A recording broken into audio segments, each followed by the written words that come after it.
So where do we go from here in terms of Washington? Maybe I'll frame it from a Bitcoin perspective. It sounds like, you're happy with the strategic Bitcoin reserve and this demarcation between Bitcoin and crypto. On the same side, it does seem very obvious that a lot of the laws and consumer protections that might have helped people who are dealing with kind of the crypto side of the industry, those are going away or are going to be severely neutered. That's your view on the situation, I would assume? Yeah, I think you've seen the SEC they've gotten rid of almost every major crypto case has already been stayed. They're not closed out, by the way. So there's just on pause and they'll see, but there's just no appetite whatsoever for anybody over there to take on anything or push anything forward. I think you had 76 Democrats added to some pro Bitcoin or pro crypto legislation yesterday in the House. So the tide has turned, and that's what regulatory capture looks like, right? That's when you win, just like what happened with Scientology out here in Los Angeles. They did a bunch of lawsuits and letter writing campaigns until California recognized that they were a religion. And now there's Scientology buildings all over the state that don't have to pay real estate tax.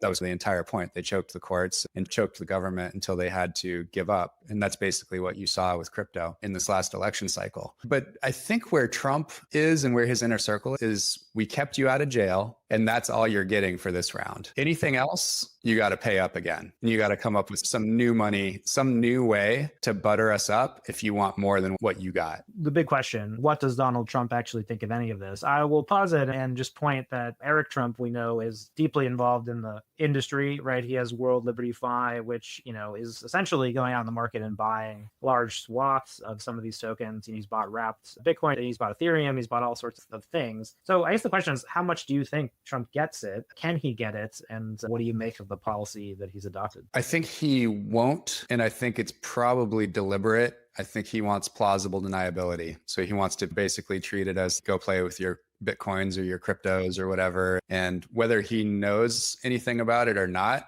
I don't even think he will tell his inner circle. No one in his family will know what he does or doesn't understand about Bitcoin and crypto. He just wants he wants to see it play out around him and have plausible deniability. There are certainly people close to him. Eric Trump understands Bitcoin pretty well, as you can see from an extemp speech without notes that he's given. Kushner's rumored to understand Bitcoin pretty clearly. Manafort is still around. He understands Bitcoin very clearly. Very few of the crypto pro-Bitcoin legislators in the House and Senate actually understand this stuff deeply. It was all pretty much just campaign talk and just like holding out a hat and saying, please donate to me, which obviously that was all filled by crypto people. Bitcoin companies don't have money in that way, and they don't need anything like Bitcoin. They're buying in the case of Microsoft. Exactly. Yeah, they're buying Bitcoin. So that, and it's just as Bitcoin's been in the clear from a regulatory perspective since 2014. So there's not much more to be accomplished there. Maybe let's clear the board here and maybe say, what did Bitcoin gain in your esteem from this process? If it was always the case that Bitcoin was different from the other cryptocurrencies, if Bitcoin maybe would have even prevailed in a draconian Kamala administration,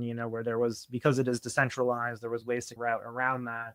What was gained from this election cycle in your view? I think it's for the humans and the companies that are working on Bitcoin, this is easier. So Bitcoin as a protocol and Bitcoin as a money would win no matter what. And this is what I always talk about with the original mission statement of Swan, 10 million Bitcoiners, the intransigent minority. And I think in 2022, the race to avoid the war, like the whole point was inoculating Bitcoin against a boots on necks crackdown from the only single entity that could coordinate something like that to make things dark and difficult for Bitcoin and Bitcoiners for a decade or two. It's only the US State Department. There's no other entity on the planet that can coordinate something and get enough people to play along with something like that to make things actually suck. And at no point since I started thinking about this in 2020 did I ever think that there was more than a single digit percentage chance of that happening. In the near term, that percentage chance is a lot lower while there's a Republican administration. What we don't know is what the backlash may be if things go awry and you end up with a big swing back the other way. And all of this cheering and all of these gains and all of this happiness that we have essentially in the crypto space, in the Bitcoin space since May last year, which is when the tide really turned and basically the candidate for the Republican nomination went pro-Bitcoin, pro-crypto publicly in May. Everything stopped right then. All of the crypto fear, the Democrats had to start getting on board. They had to take meetings with all the crypto people. There were going to be crypto people like Ripple embedded with Kamala and her administration if she wants all of the energy and all of the funding for all of the folks that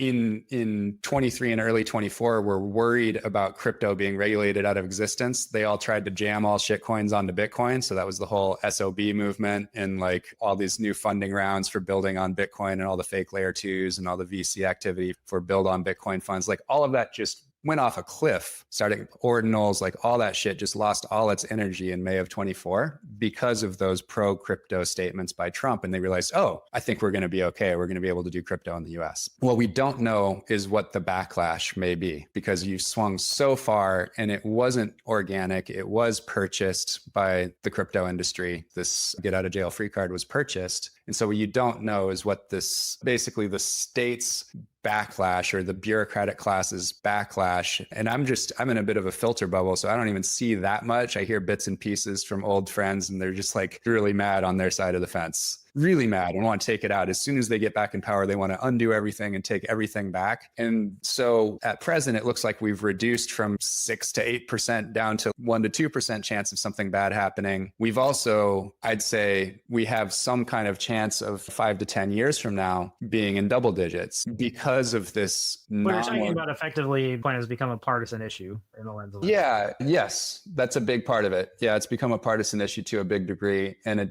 this leg up didn't happen organically. It's something that was jammed down. It's very similar to El Salvador trying to mandate Bitcoin's use as a medium of exchange, which is good for marketing, but makes absolutely no sense. They're not 100% Bitcoin. Why are they using it for payments? So we'll see what happens. I think the folks that are most bullish and most optimistic, and this is why I think the speed is crucial and taking as much ground and getting as much spread as possible is crucial. And I'll actually dovetail this with Saylor. You have to get Bitcoin so fully embedded in the next 4 years that even the most anti-Bitcoin administration and state apparatus can't do anything about it because there's just too much power on the other side by 2028. So I think that's what we need to be focused on. What does it look like embedding so far into the government? Fully into the government, fully into the TradFi system. You need every Wall Street bank and every company that you can possibly turn orange to be fully orange. The education efforts need to be redoubled. Everybody needs to just be thinking about how to just orange pill every layer of society in every corner that could be influential. And I do think we'll win. Like I fully believe that.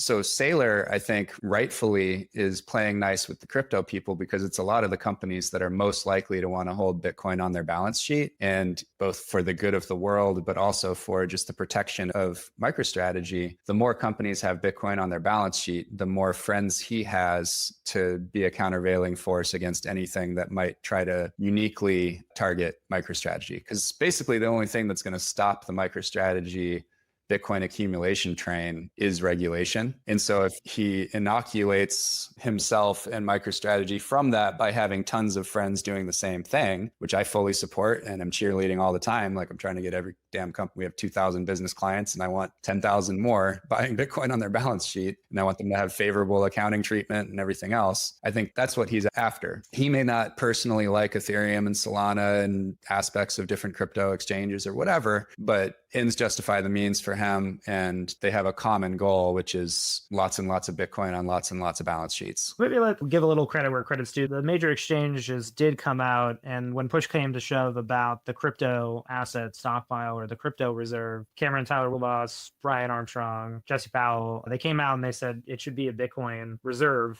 and there should be something else for crypto. What do you think that was a natural kind of motivation? Do you think they meant that and they believe that? Because obviously they've funded a lot of the experimental projects in the crypto space as well. Yeah. What did you make of that moment? Because it did feel like a bit of a rare moment of unity for Bitcoin. Yeah, I thought it was a really nice example, basically a beta test of what will happen over the coming decades globally with all governments and all people. So basically the Nash equilibrium, the only thing that they can all agree on is Bitcoin. Cardano doesn't want to see Ripple and Ethereum in a reserve, and Ethereum doesn't want to see Ripple and Cardano in a reserve, and around they go because they all think the other guys are scammers that printed their token and gave it to insiders. So they're okay with Bitcoin, but not each other. And that's very similar to what you'll see down the road where the USA is not okay with the yuan and isn't going to adopt it, and China is not okay with the USD, but they're both going to be okay with Bitcoin, and that will be global settlement. So in that respect, I think it was nice to see it play out in a microcosm, and I think that's how it will play out layer after layer of global economies and society over time, is that Bitcoin is the Nash equilibrium. It's the one thing that everybody can agree on. Bitcoin is for enemies.